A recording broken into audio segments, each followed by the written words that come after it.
Nosso evangelho de hoje é Lucas 18, de 1 a 8. Naquele tempo, Jesus contou aos discípulos uma parábola para lhes mostrar a necessidade de rezar sempre e nunca desistir, dizendo: Numa cidade havia um juiz que não temia Deus e não respeitava homem algum. Na mesma cidade havia uma viúva que vinha à procura do juiz, pedindo: Faz-me justiça contra o meu adversário. Durante muito tempo o juiz se recusou. Por fim, ele pensou: Eu não temo a Deus e não respeito homem algum, mas esta viúva já me está aborrecendo. Vou fazer-lhe justiça para que ela não venha a agredir-me. E o Senhor acrescentou: Escutai o que diz este juiz injusto. E Deus não fará justiça aos seus escolhidos, que dia e noite gritam por ele? Será que vai fazê-los esperar? Eu vos digo que Deus lhes fará justiça bem depressa. Mas o Filho do Homem, quando vier, será que ainda vai encontrar fé sobre a terra? Palavra da salvação. Porque existe a necessidade de oração? Porque fomos criados para viver para Deus, por Ele e nele, para sermos configurados a Ele. Porque necessitamos da comunhão com Ele, pois do contrário, não saberíamos o que somos de verdade, nem conheceríamos nossa origem e o nosso fim. Porque somente em oração temos força para o combate contra tudo o que nos impede de sermos homens e mulheres dignos. Porque precisamos vencer nosso orgulho, pois sem oração o homem continuará vivendo na ilusão de si mesmo. Porque precisamos do alimento espiritual para poder continuar firme nos desertos dos nossos tempos. Porque necessitamos absolutamente de Deus em todos os sentidos, principalmente em nossa convicção. Por que tanta perseguição aos inocentes, principalmente aqueles que rezam? O mundo do pecado odeia a verdade, o amor e a vida. Esse é o mundo em que o homem inverte a situação de sua existência. Ele deveria viver para Deus, mas age ao contrário, pretendendo colocar Deus como seu escravo. É o mundo do orgulho, do apego a si mesmo, das tiranias e opressões, da vaidade e do desejo de escravos. Mundo da satisfação individual, narcisista, mundo dos vícios, dos horrores, mundo sem horizonte, sem direção, sem sentido, sem futuro. Em tal mundo, ser verdadeiro, justo, amável, promovedor da paz, da ordem, lutar para o bem do outro e da igualdade dos filhos de Deus, pensar sobre o que realmente dignifica o homem, é ser pedra de tropeço para os mundanos. Depois, afirmar-se como de Deus torna-se um pesadelo para outros. É o que, por exemplo, podemos ver bem situado no contexto do Êxodo 17, de 8 a 13. Imagina a luta de Moisés, aqui ferrenha, uma luta forte contra os amalecitas, que partem mesmo para cima do povo de Israel como um obstáculo. Mas Moisés é confiante, confia no poder de Deus, ergue suas mãos, é perseverante em oração. Enquanto isso, estando ali em oração, com Arão e Ur, portanto Moisés, Arão e Ur, Josué está com os demais homens fortes e bem escolhidos no combate. E enquanto está em oração perseverante, a vitória está do lado de Moisés. Baixou as mãos, então a vitória para Amaleque, os amalecitas. Pois bem, a necessidade de estar sempre ali em oração, isso é uma necessidade. Então, esse mundo que não tem Deus, quando descobre que o outro tem, parte para cima dele e parte com força.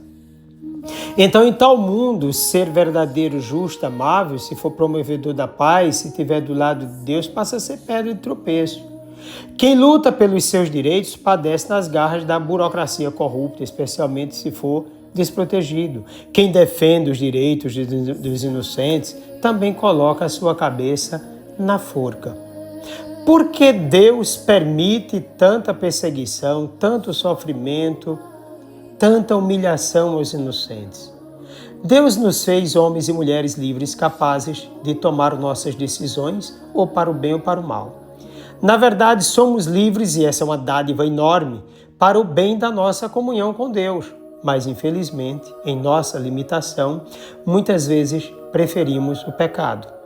Muitos se entregam totalmente ao mal, tornam-se quase que uma espécie de encarnação satânica, prejudicando a si próprios e aos demais. As escolhas de qualquer pessoa não afetam somente quem as faz, mas há muitos que dependem ou vão depender delas. Alguém que decide matar milhões de pessoas, como no caso de Hitler e tantos outros a eles semelhantes, ou mesmo os terroristas, está aí a moda do terrorismo no mundo, o terrorismo contra Israel, contra cristãos, contra tanta gente, homens e mulheres que optam pela entrega cega de si mesmo a uma forma de vida, vendo somente seu mundo, seu universo interesseiro, sua ideologia. Não é impedido de fazê-lo, porque quando se pensa logo em Deus, sabemos que Ele tem outros modos de solucionar essa gravíssima situação. Deus conhece o interior de cada homem, mas também sabe que não pode eliminar a liberdade que concedeu à humanidade. E ainda sabe que pode conceder aos inocentes uma vida nova. Certamente isso é muito duro para nós, mas se não formos materialistas, cheios de ideologias mundanas, satânicas, lógica do mundo, contrárias a Deus, temos consciência de que Deus, por ser Deus, se permite.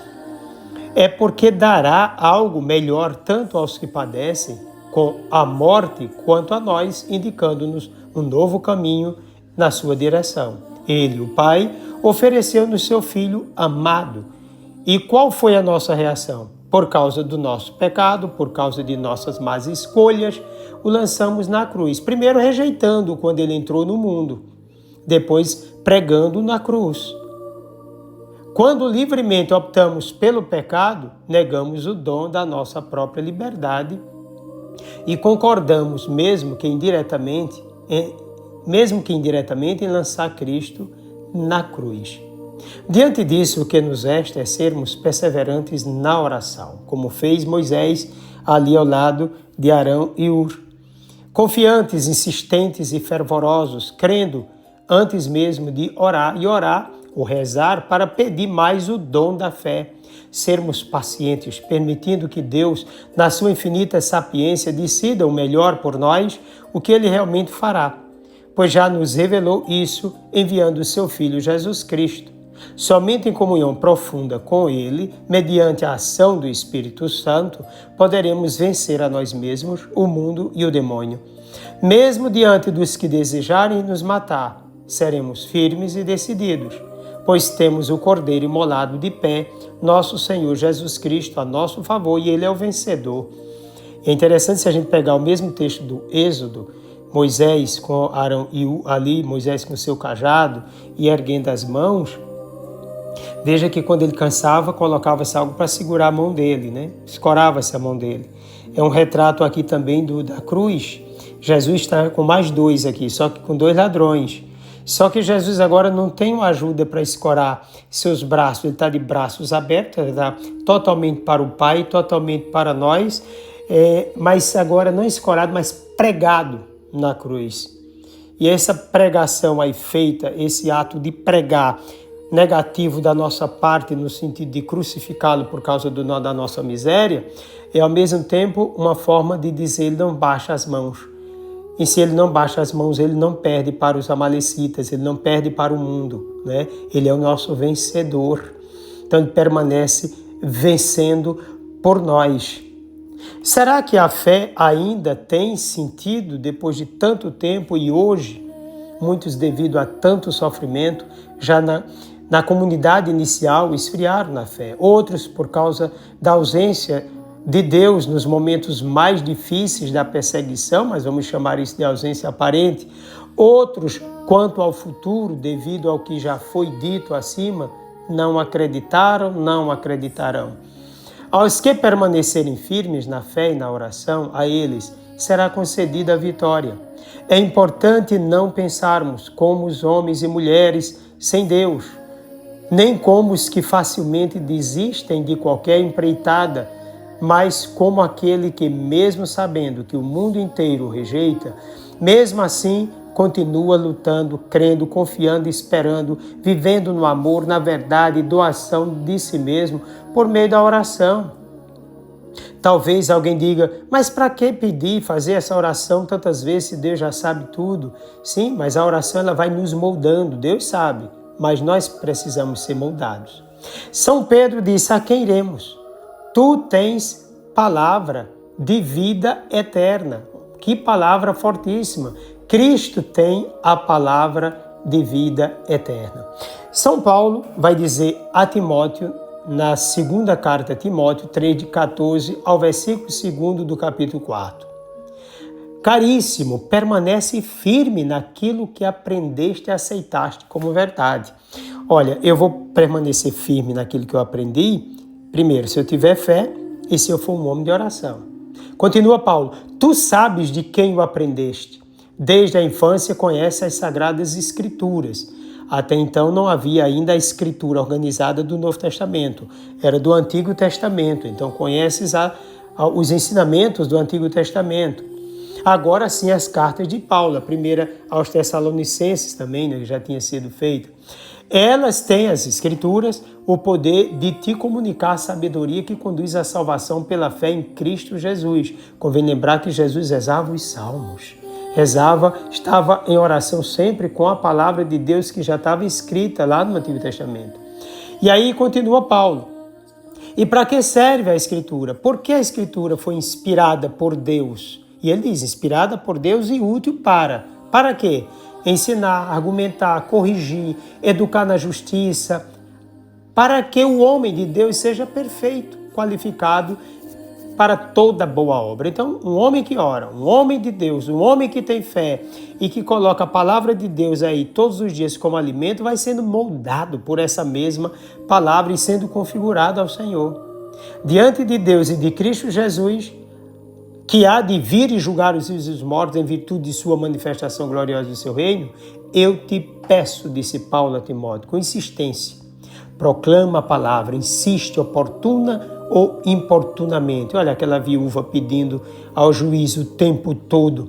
Argumenta, repreende, aconselha com toda paciência e ao mesmo tempo doutrina. Não pode desistir. É um sinal. A questão é, ainda encontramos fé na terra? Já estamos chegando à fase daquela palavra de Jesus, daquela profecia? Será que quando eu voltar eu ainda vou encontrar fé na terra? Será que você ainda crê? Pense nisso. Desça sobre ti a bênção do Deus Todo-Poderoso, Pai, Filho e Espírito Santo. Um forte e carinhoso abraço.